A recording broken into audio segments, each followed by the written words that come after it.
14 মে দখলদার ইসরায়েল, ফিলিস্তিন, Iran, Hezbollah যুদ্ধ চলছে। জানিয়ে দিব আমাদের হাতে থাকা সর্বশেষ গুরুত্বপূর্ণ আপডেট আন্তর্জাতিক সংবাদ। এবার হিজবুল্লাহর কাছে এখনও হাজার হাজার রকেট ও ক্ষেপণাস্ত্রের মজুদ। আরও জানিয়ে দেব, ইউরেনিয়াম সমৃদ্ধকরণ চলবে, ক্ষেপণাস্ত্র কর্মসূচি থেকে পিছপা হবে না ইরান। এদিকে যুদ্ধবিরতি লঙ্ঘন করে গাজায় ইসরায়েলি হামলা অব্যাহত, ত্রাণ প্রবেশে কঠোর বাধা। আরও জানিয়ে দেব, তুরস্ক থেকে দেশে ফিরেছেন 5.5 লাখ সিরীয় শরণার্থী। সর্বশেষ জানিয়ে দেব, যুক্তরাজ্যের চলন্ত ট্রেনে ছুরিকাঘাত, গুরুতর আহত 9 জন। শুনছিলেন সংবাদ শিরোনাম, এবার বিস্তারিত। হিজবুল্লাহর কাছে এখনও হাজার হাজার রকেট ও ক্ষেপণাস্ত্রের মজুদ। মার্কিন প্রেসিডেন্ট ডোনাল্ড ট্রাম্পের সিরিয়া বিষয়ক বিশেষ দূত টম ব্যারাক বলেছেন, ইসরায়েল এখনও লেবাননের দক্ষিণাঞ্চলে হামলা চালাচ্ছে কারণ হিজবুল্লাহর হাতে এখনও হাজার হাজার রকেট ও ক্ষেপণাস্ত্র আছে, যা ইসরায়েলের জন্য হুমকি সৃষ্টি করছে। ব্যারাক বাহরাইনে এক নিরাপত্তা সম্মেলনে লেবাননের নেতাদের উদ্দেশ্যে বলেন, তারা চেষ্টা করছে কিন্তু তারা এখনও ডাইনোসর। হিজবুল্লাহকে নিরস্ত্র করার জন্য তাদের প্রচেষ্টা ত্বরান্বিত করা দরকার। এক প্রতিবেদনে এক খবর দিয়েছে টাইমস অফ ইসরায়েল। জেরুজালেম ও বৈরুতের সম্পর্ক নিয়ে ব্যারাক বলেন, ইসরায়েল তার সমস্ত প্রতিবেশীর সঙ্গে সীমান্ত ও সীমানা চুক্তি করতে প্রস্তুত এবং মার্কিন যুক্তরাষ্ট্রের প্রতি ঋণী। তিনি যুক্তরাষ্ট্রে ইরানের পরমাণু কর্মসূচির উপর আঘাতের উদাহরণ হিসেবে তুলে ধরেন, যা মধ্যপ্রাচ্যকে পুনরায় আকার দিয়েছে। ব্যারাক, যিনি একই সঙ্গে মার্কিন রাষ্ট্রদূত হিসেবে তুরস্কে দায়িত্ব পালন করেছেন, পূর্বপাশ দেন যে আশকারা ও জেরুজালেমের মধ্যে শত্রুতাপূর্ণ সম্পর্ক থাকা সত্ত্বেও শীঘ্রই বাণিজ্য চুক্তি হতে পারে। তুরস্ক ও ইসরায়েল একে অপরের সঙ্গে যুদ্ধ করবে না। কাস্পিয়ান সি থেকে ভূমধ্য সাগর পর্যন্ত সমন্বয় হবে।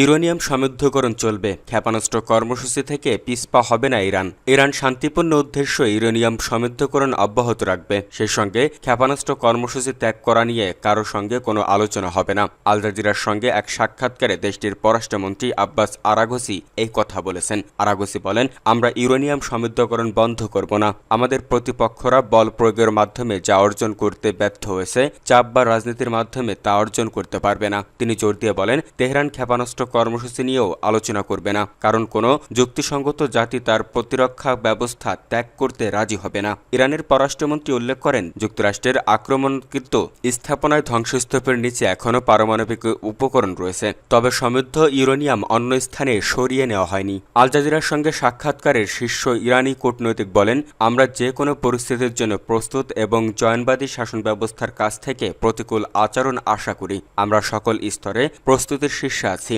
ভবিষ্যতে যে কোনো যুদ্ধে ইসরায়েল আরেকটি পরাজয়ের সম্মুখীন হবে। তিনি আরও বলেন, সাম্প্রতিক যুদ্ধ থেকে আমরা অনেক অভিজ্ঞতা অর্জন করেছি এবং একটি বাস্তব যুদ্ধে আমাদের ক্ষেপণাস্ত্র পরীক্ষা করেছি। যদি জনবাদী সরকার আবারও আক্রমণ শুরু করে তাহলে এর পরিণতি ভয়াবহ হবে। প্রসঙ্গত 13 জুন রাতে ইসরায়েল ইরানের বিরুদ্ধে বিমান হামলা চালিয়েছে এবং আগ্রাসন শুরু করে। 24 ঘন্টারও কম সময়ের মধ্যে তেহরান প্রতিশোধ নেয়। 9 দিন ধরে পাল্টা হামলার পর 22 জুন ভোরে যুক্তরাষ্ট্র ভারী বোমারু বিমান দিয়ে ফোর্দো, নাতানস এবং ইস্পাহানে 3টি ইরানি পারমাণবিক স্থাপনায় হামলা চালায়। পরের দিন সন্ধ্যায় তেহরান কাতারে অবস্থিত এই অঞ্চলের বৃহত্তম মার্কিন সামরিক ঘাঁটি আল উদেইদে ক্ষেপণাস্ত্র হামলা চালায়। মার্কিন কর্মকর্তাদের মতে এতে কোনো হতাহত বা উল্লেখযোগ্য ক্ষতি হয়নি। এরপর ডোনাল্ড ট্রাম্প আকস্মিক ঘোষণা করেন, ইসরায়েল ও ইরান সম্পূর্ণ যুদ্ধবিরতিতে সম্মত হয়েছে। 24 জুন থেকে যুদ্ধবিরতি কার্যকর হয়েছে।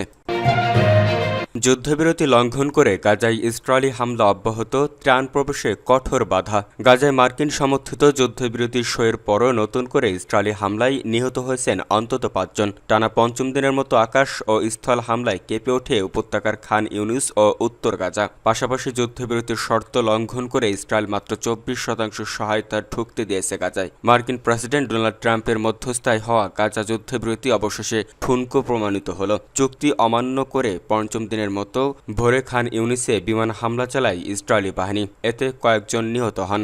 স্থানীয় সূত্র বলছে, দিনের বেশিরভাগ সময় জুড়ে ড্রোন হামলা ও গোলাবর্ষণ চলছে ইসরায়েল ইয়েলো লাইন সংলগ্ন এলাকায়। গাজার সিভিল ডিফেন্স জানায়, ক্রমাগত হামলায় বহু স্থানে উদ্ধার কাজ বাধাগ্রস্ত হচ্ছে। গত শুক্রবার উদ্ধারকর্মীরা আগের হামলায় নিহত 22 জনের মরদেহ উদ্ধার করছেন।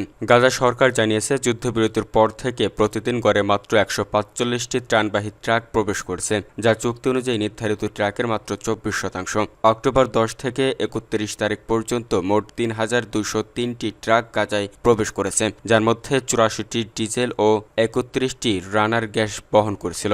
গাজার প্রশাসন এই অবরোধকে মানবিক অপরাধ হিসেবে অভিহিত করে। মার্কিন যুক্তরাষ্ট্র ও অন্যান্য মধ্যস্থকারীদের গাজায় নিরবচ্ছিন্নতার ত্রাণ সরবরাহের অনুমতি দিতে ইসরায়েলের উপর চাপ প্রয়োগের আহ্বান জানিয়েছে গাজার সরকার। গাজার পশ্চিম তীর জুড়ে নতুন করে হামলার পাশাপাশি ইসরায়েলি দখলদার ও বসতি স্থাপনাকারীদের আক্রমণ বেড়েছে। নাবলুসের দক্ষিণে তাল শহরে 3 ফিলিস্তিনি নারীকে মারধর করা হয়েছে। ক্যালকেলিয়ার পূর্বে ফারাতা শহরে জ্বালিয়ে দেওয়া হয় একটি ভবন ও গাড়ি। এদিকে তুলকারেম ও হেব্রনে ইসরায়েলি সেনাদের অভিযানে গুলিবর্ষণের খবর পাওয়া গেছে।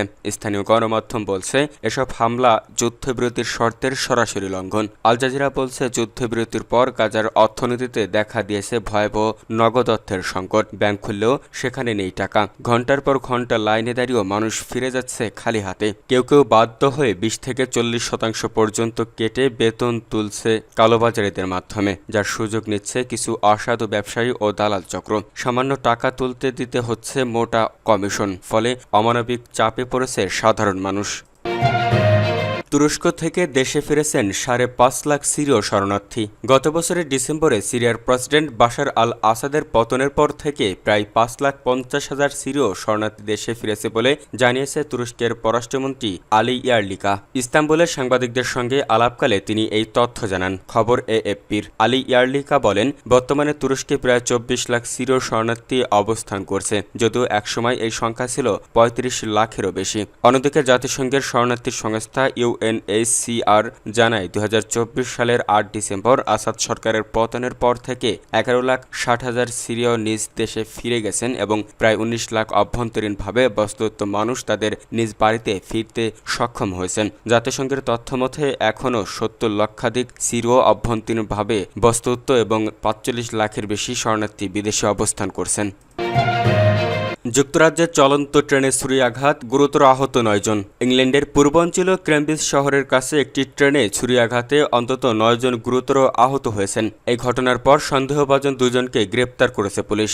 ব্রিটিশ ট্রান্সপোর্ট পুলিশ জানিয়েছে ঘটনার কারণ নির্ধারণে তারা তদন্ত চালাচ্ছে। এতে সন্ত্রাসবিরোধী ইউনিটও সহায়তা দিচ্ছে। ব্রিটিশ ট্রান্সপোর্ট পুলিশের প্রধান সুপারিনটেনডেন্ট ক্রিস কেইসি বলেন, ঠিক কী ঘটেছে তা জানতে আমরা জরুরি তদন্ত চালাচ্ছি। পুরো বিষয়টি নিশ্চিত করতে কিছু সময় লাগবে। প্রাথমিক পর্যায়ে ঘটনার কারণ নিয়ে অনুমান করা ঠিক হবে না। ক্যামব্রিজশায়ার পুলিশ জানায়, শনিবার স্থানীয় সময় রাত 7:39 তারা একটি কল পায়। তাদের বলা হয় ডনকাস্টার থেকে লন্ডনের কিংস ক্রসগামী 6:25 ট্রেনে একাধিক যাত্রীকে ছুরিয়াঘাত করা হয়েছে। রয়টার্স বলছে, ঘটনার পর ট্রেনটি হান্টিংটনে থামানো হয় এবং সশস্ত্র পুলিশ সদস্যরা ট্রেনে প্রবেশ করে। সামাজিক মাধ্যমে ছড়িয়ে পড়া ভিডিওতে সশস্ত্র কর্মকর্তাদের ট্রেনে প্রবেশ করতে দেখা যায়। পুলিশ জানায়, ট্রেনে তল্লাশি চালিয়ে সশস্ত্র কর্মকর্তারা 2 জন সন্দেহভাজন ব্যক্তিকে গ্রেপ্তার করে।